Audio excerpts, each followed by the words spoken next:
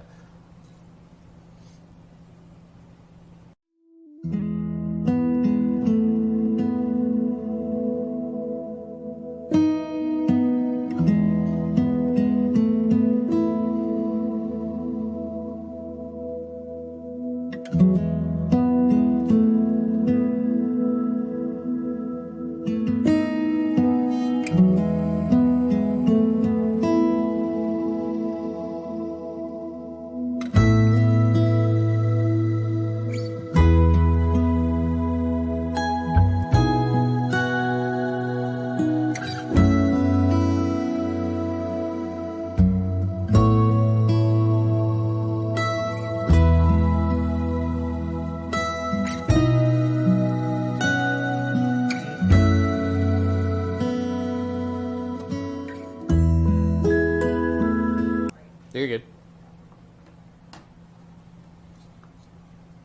All right, welcome back into Austin. Now, before we let you go, just got a few seconds to show you. This is the pop-up over there on 4th in Colorado today. Breaking Bad van out there, making an appearance, an homage to Bryan Cranston over there. So just a fun little pop-up outside of the New Mexico pop-up over there, so you can see people lining up over there, having some fun, what South by Southwest is all about. But that's going to do it for us tonight. You guys have a good rest of your evening.